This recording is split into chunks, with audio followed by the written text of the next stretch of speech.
Couple of chickens. All right. So let's start off. I'd like to have like a 5-minute make your best case. And so let's start with our bear case, since you're in a minority position.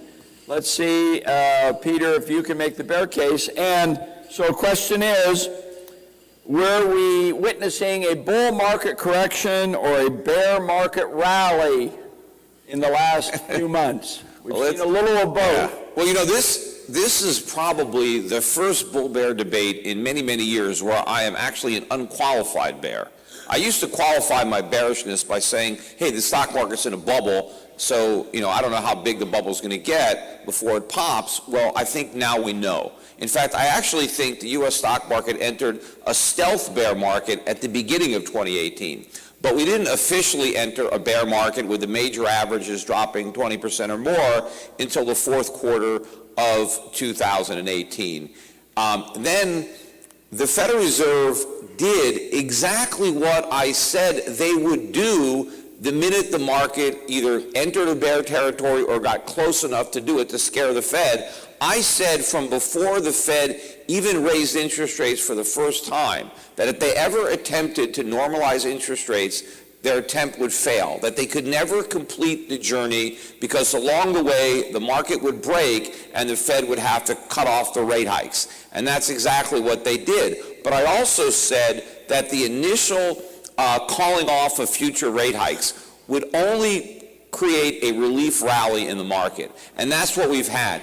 This rally is the correction. In bear markets, the rises are the corrections, the opposite of a bull market. So I think the Fed, by throwing the markets this lifeline, has created this bear market correction, this rally. And what I said from the beginning was that the rally would fail because in order to prevent the bubble from deflating, the Fed was going to have to go back to zero. That just stopping at 2% isn't enough. 2% is too high an interest rate for this bubble to survive. The Fed's going to go back to zero. But more importantly, I also said that, and this is from before the Fed even started to shrink its balance sheet, I said if the Fed ever attempted to shrink the balance sheet, that it would have to give up. That I describe it as trying to pull a tablecloth out from under a table and expecting the cloth and the dishes to, or pull the table out from under a cloth and expect the dishes and the cloth to levitate in midair. I knew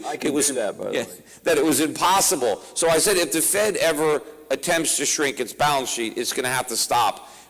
What the Fed is going to have to do now is they're not only go back to zero, but they're going to have to stop the quantitative tightening, and they're going to have to reinstitute quantitative easing.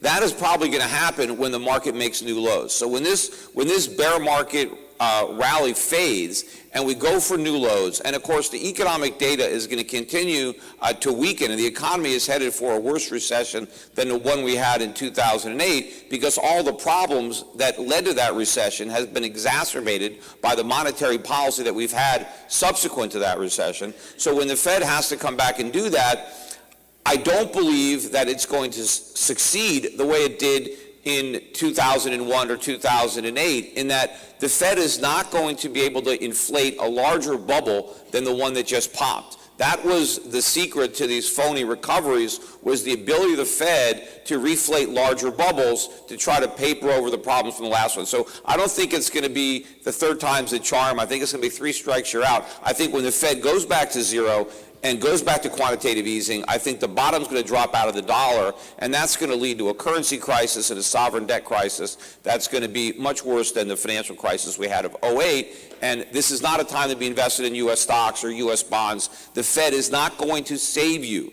because when it tries to revive the markets, it's going to kill the dollar, and that's going to destroy the real value of U.S. investments. Whew. Okay. Wow.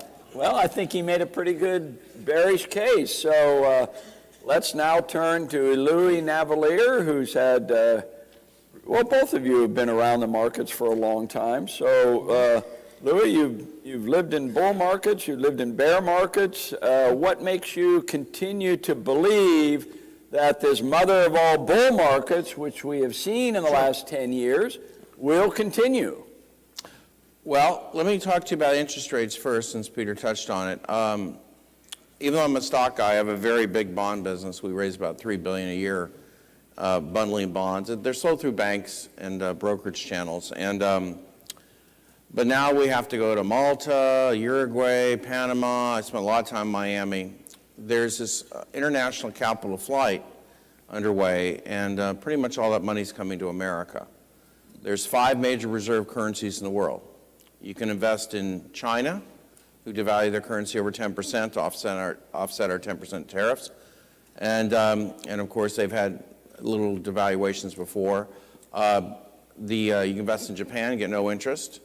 You can invest in Britain, which is uncertain because of Brexit, or you can invest in the euro, which is now slipping into recession. Italy's in recession. You get the yellow vest protests, and Britain is apparently going to pay them to leave. So actually, the euro is weaker than the pound. And so for people who have money and want interest rates and a firm currency, the only choice has become the dollar. So we have all this foreign capital pouring into America, and that's what flattened stopped the Treasury yields from going up.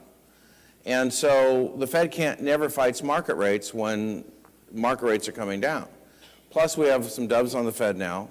And so we're in this kind of a Goldilocks era where the rates are stable now. We don't worry about them. And now we focus on earnings. So here's the good news about earnings. So far, they're up 14.6 this quarter. They were up 28.2 last quarter. This is the S&P's earnings. They're going to get harder each quarter this year because the year-over-year comparisons get tougher. But the main reason the earnings have been so good is the stock market continues to shrink. Last year, we lost over $800 billion of stock float from buybacks, highest year ever recorded. And I don't know why they don't report that on the business channels, because that's very bullish. So obviously, you can follow Bernie Sanders or Chuck Schumer and stop the buybacks. Elizabeth Warren wants to do that too. But the truth of the matter, the physical stock market's dying. My average stock will be gone 17 years at the current buyback pace. S&P will be gone in about 27 years. So this is what happens when you have low rates. A lot of companies will borrow at low rates and buy their stock back. But I do expect the market to get more narrow, more fundamentally focused this year. Totally different leadership this year. We have the energy's got best earnings next a couple quarters, followed by especially retail, the Lululemons, the Burlington stores, Ross stores, then followed by healthcare, medical, and then finally by cloud computing and cybersecurity. So as the market's more narrow, we expect this to be more of a funnel. The market will lose breath and power, but if you can identify the winners, you'll be fine. So we expect a very selective market. There are risks to the market. We saw them last year, and they came from the ETF industry. In February of last year, the market crashed because they invented something called an exchange-traded note that you could buy to protect your portfolio. The only problem is it fell at 90% in a day. So they had to unwind all that. So the February correction was literally caused by a bad ETF products. The correction in the fourth quarter was caused by widening spreads in ETFs. And we manage ETFs. We're in the process of selling that business now because we've gotten so disgusted with it. And we're out of all the stock ETFs because the spreads are still wide. They're cost prohibitive. We're hiding out in Treasury ETFs, profiting from these low rates right now. But the truth of the matter is when you buy and sell an ETF, you don't realize how much you're being fleeced. And I've written a lot of articles on this, but you buy a blockchain ETF, plan on being fleeced 15 to 18% per day when you buy it. A pod ETF, 30 to 32%. So what's happened is there's big ETFs out there like DVY, the iShares Dividend, SPY, the SP 500. Do you know SPY last year went up 13% after market hours? But during market hours it fell 17%? It's actually a 30.3% performance difference. So we have a managed ETF business because if you buy ETFs during the day, it's wrong. Wall Street invented a new thing for you. It's called no transaction pricing for ETFs. TD, Ameritrade is example one. Do you know what no transaction means? That means we're going to F you on the spreads. If you sold on Christmas Eve, you would have lost 4 to 6% below the value of the stocks. So we're monitoring this. This is like an EKG for the stock market. And this was the glitch last year. But fortunately, good stocks bounce. We've seen the bounce, but it will get more narrow. But there are continuous risks out there we continue to monitor. And so this will not be an indexing year. It will be a very selective year. And I just think you have to be in the creme de la creme. And that's why we give you all our stock grading, all our research online free. Okay, I think that's a good introduction to our the differences between the two, the bull and the bear. There is a question I want to ask Peter to start off a little bit of our exchange, and that is a quote from Bertrand de Jouvenel, who is a French philosopher, quoted in the Maxims, and he said, "A forecast is never so useful as it warns man of a crisis." And certainly that quote would apply to your great call in 2007 that we are headed for a major financial crisis. And you've kind of hung your hat on that, but that was 10 years ago. Did you also predict, Peter, that we were going to head for a mother of all bull markets? Isn't it true, Peter, that you were predicting a mother of all bear markets over the last 10 years, and you missed this major bull market? Well, first of all, my prediction of the financial crisis didn't start in '07. I was predicting it in '01, '02. The minute Greenspan lowered interest rates to 1%, I knew that this was going to create a problem. It was 2004. No, they slashed it, they slashed it maybe in '02. They really slashed it down there. And so I didn't just call it right in time. It had been several years before it blew. I was coming to the Money Show for a while, warning about that problem before it blew up.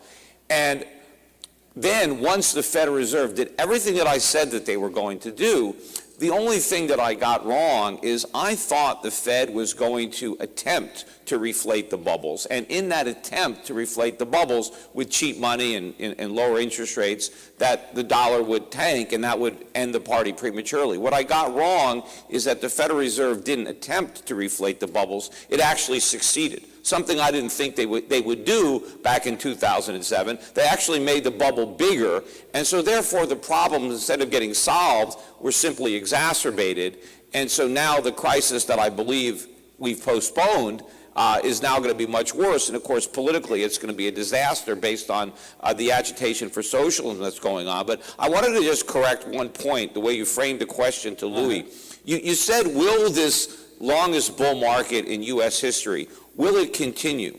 That's not a question anymore. That bull market came to an official end in December of last year. We are in a bear market by definition. So the question is, are we in a new bull market, or are we still in the bear market? And I think it's really a stretch to believe that the biggest bull market in U.S. history, the longest bull market, would be followed by the shortest bear market in U.S. history. I think you have some proportionality. I think the booms are proportionate to the busts, and we had the mother of all bulls, and it's going to be followed by the mother of all bears. We're going to have the mother of all economic hangovers from the biggest dose of monetary stimulus the Federal Reserve has ever injected into the economy. If we got the financial crisis of 2008 based on 1% interest rates for a year and a half, and then maybe a couple of years before they got back to 5.25%. Imagine the damage that the Federal Reserve has done to this economy with 0% interest rates for 6-7 years. It took 3 years now to get them back up to 2%, and that's it. And all this quantitative easing, all of the debt, Louis talks about the debt. Corporations have taken on a massive amount of debt. Individuals have taken on a massive amount of debt. Credit card debt, record high. Student loans, auto loans. The government is awash in debt. $22 trillion national debt. $100 billion a month budget deficits. We're running bigger budget deficits now on a monthly basis than at any point during the Great Recession. So we have all of this debt, and this is going to end with a shallow or a short bear market and a soft landing. I mean, anybody who believes that, is smoking some of these pot stocks, the pot that's so overvalued. But anyway, so that's what I wanted to point out. Yes, and that's a very good point. So, Lou, he raises an interesting question. Technically, did we see the end of the bull market, the 10-year bull market, with the last quarter, despite the rally that we've seen in January, which, by the way, was the biggest rally on Wall Street in 30 years in January.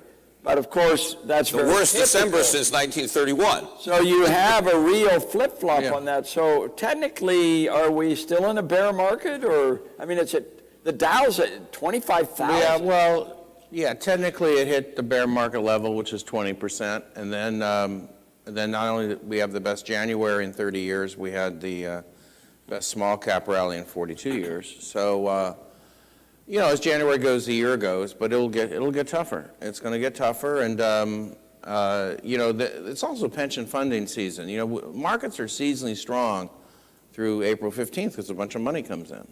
Just people fund their pensions, so they're going to turn that faucet off, and that's the reason we'll get a little bumpier. Yeah, But whatever we were worried about, we're not worried about anymore. The CNBC misled you on interest rates. They said the Fed would hike a lot more than they did. They didn't. They're done. We have doves now on the Fed. You know, Powell met with Trump a week ago. Actually, this week. I'm sorry, Monday this week. It was 66th birthday. Then everything's fine now. So we have a very stable interest rate environment. We have Treasury auctions this week. The auctions there's something called bid to cover ratio. As long as there's plenty of bidders, yields don't go up, and the bid to cover ratio is okay right now. So that's when it will break, is if there's no bidders. But because we're better than Europe, Britain, China, and Japan, all the other major reserve currencies were fine. So, you know, what the real long-term goal, and he didn't say it specifically in the State of the Union, he wanted a record number of immigrants come to America. You want to turn America into some economic free enterprise zone for the world, but you just have to have them pay taxes and all. So, you know, we're still going to be fine.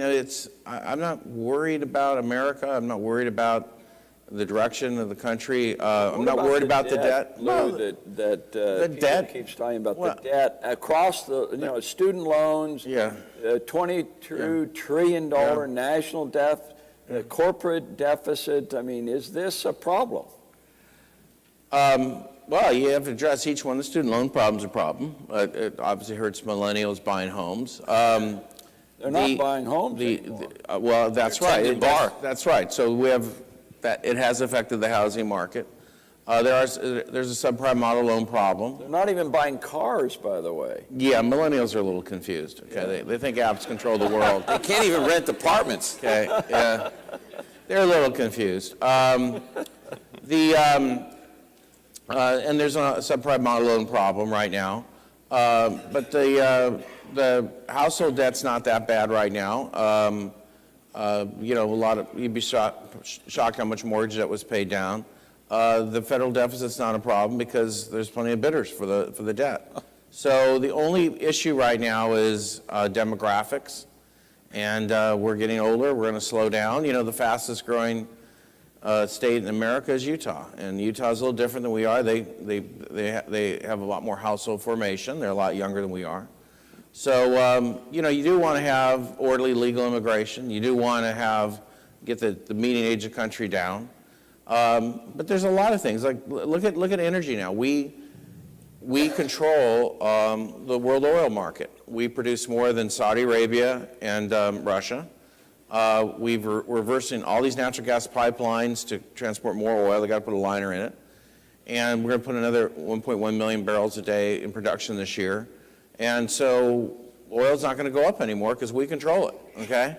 And that's why we can tell Venezuela to go, we don't want your oil anymore. It's just sitting offshore there. Speaking of Venezuela and the socialist popularity that seems to be coming into America, isn't this a bearish sign that possibly we will see more legislation that could really hurt us? I mean, Is that a possibility? Look, there is tremendous unappreciated political risk in U.S. investments. I mean, if I'm right about the economy and what's going to happen politically in 2021, confiscatory type of corporate tax rates are coming. And also, if you look at these new plans to not only limit buybacks, but limit dividends, to actually pass legislation that forces companies to put the interest of workers and other stakeholders ahead of the interest of their owners. That owning a stock, you may not get any return on your investment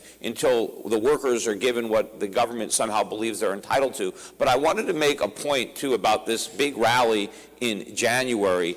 Bear market rallies are notoriously big. Some of the biggest rallies in the stock market history have come during bear markets. One of the reasons that the small caps rallied so much was because they were down so much. The Russell 2000 was down like 27% from its peak. And so, yes, it had a bounce, but it's nowhere near the highs. It still technically is in a pretty big bear market. And when you're talking about the debt, Louis, and you're saying, oh, it's okay, it's not a problem because we have it covered. First of all, the bid to cover ratio has been coming down rather substantially. But just because people are dumb enough to loan us money today doesn't mean they're going to do it tomorrow. I live in Puerto Rico, and not too many years ago, people were dumb enough to loan Puerto Rico tens of billions of dollars. I mean, hedge funds were buying Puerto Rican debt, smartest guys, even a few years ago. They were lending money, and now they're broke, no one's getting paid, right? It's a crisis, because it's never a problem until it's a problem. But once it's a problem, then it's too late to do anything about it, which means it's always a problem. It's just nobody wants to admit it until it blows up. And we have the mother of all debt bubbles in this country, and we're not too far from the breaking point. So, Louis, isn't there a problem if interest rates are rising, which they are doing, that the national debt, while wasn't mentioned in Trump's State of the Union, he completely ignored it. Couldn't that become a real big elephant in the room when interest rates keep going up? It will, but they're not going up now because there's worldwide capital flight. So to America, so they're not going to go up. And then, thank God, you spend time in California, so he can always, sell El Toro. He can sell Moffett Field. He can sell the Alameda Naval Air Station. And, I don't think he's going to sell the national parks yet, but, it's... There's lots of assets. There's some collateral there, you know what I mean? But that California real estate I just mentioned is probably worth some... You would always make the Presidio condos, That's a nice piece of property. Sell it to who? Chinese? You're describing a Barry scenario where they panic. Well, they don't have to do it because the foreign capital keeps... Every time That can turn on a dime, Louis. It can, but it hasn't. Okay, listen, I know California's fiscally irresponsible. I'm from there. But let's go back to this dividend, the dividend and buyback thing. They're not going to get rid of that. Okay, I'm from Berkeley. I'm fully trained in socialism. Every single business school teaches Finance 101 is you finance with debt or equity. So when your P ratios are low, you finance with debt, and then when your P ratios are high, you finance with stock. And the reason you don't see stock offerings anymore is P ratios have been compressed relative to interest rates. So you can go, Micron Technologies in Boise, Idaho, it hit 3 times earnings, and it buys its stock back. The bottom line is P ratios are not high versus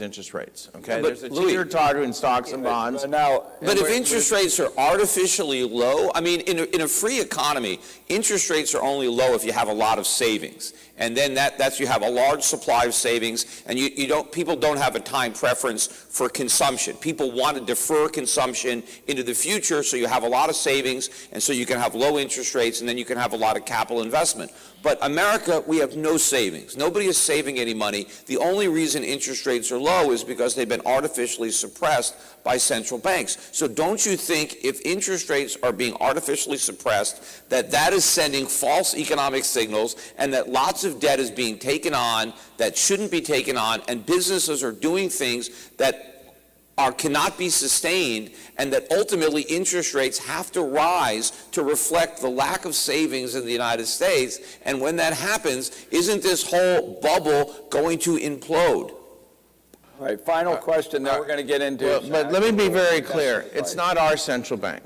okay? I will agree with Peter that Europe prints money, it's called quantitative easing, to buy corporate debt, and Apple runs over to Germany, sells 9-year notes for 70 basis points, and takes that cheap money to buy their stock back. I will admit that, okay? But our central bank is much more responsible, okay? What happens when a society gets old, Japan, Europe, they can't raise rates. They're never going to raise rates in Japan or Europe, okay? So the bottom line is you look around the world, America has higher rates, stronger economy, we are younger, immigration does work better here despite the controversy, and so capital's flowing here. So there's not a problem now. I don't see a problem down the road, but we're going to be fine. Never say never. Rates are going to go up in Europe and Japan. We have 5 minutes, and we want to get into some specifics. So let me ask by the first question, which is going to be a better investment over the next couple of years, gold or stocks? Well, it depends. If you're talking about U.S. stocks, Give me this, no, Dan. you said stocks. And first of all, there are also gold stocks, which I think Well, will that's do. what I meant, Right. of course, But yes. no, but I think physical gold bullion will outperform the U.S. stock market, not just for the next couple of years, but over the next decade, maybe longer. Not because gold is a great investment. Gold is a store of value. And there's going to be tremendous inflation as a result of the attempts, not just by the Federal Reserve, but by other central banks, to keep interest rates artificially low because there's so much debt. There is a cost to that, and the cost is inflation and the destruction of the value of fiat currencies in general, not just the dollar. The question is which fiat currencies will lose more value in relation to others. And so there are other currencies that I don't think will do as badly, but I think gold is going to rise in all currencies. So I would rather own gold than U.S. stocks. But I believe that there are stocks in other parts of the world that are going to benefit dramatically from a collapse in the value of the dollar and the relief that will provide to a lot of economies that have lots of dollar debt that is basically going to be wiped out. And as Americans stop living above their means, that means a lot of countries no longer have to provide the subsidy to the United States that they've been providing. So I think that there are going to be stocks that are going to do really well. In fact, I'll be talking about that at my workshop at 5:30 later today, 5:30 today. Right. So make sure and be there, and I'll get more into the way you make money in a bear market like the 1970s. People forget that the stock market peaked in 1966 at 1,000, and it didn't get above 1,000 until 1982, and there was a tremendous amount of inflation during those 16 years. We have 1 minute. Well, Stocks or gold? No, I mean, listen. I can find dividend growth stocks that yield about 3.8. They double dividends every 6-7 years. Things like Boeing. They buy their stock back. They got a record order backlog. I have no problem getting good dividend yield with my growth. Obviously, I'm a stock picker. I'd rather be in that. When you have a strong dollar like we do now, it suppresses all commodity prices, including gold, because commodities are priced in dollars. So we have deflationary forces underway now. You saw it in the CPI and the PPI in the last couple of months. That's another reason the Fed can't raise rates, because they don't want to promote deflation. But the strong dollars shove down commodity prices. But yeah, the world will end one day, and I don't know if gold will protect you.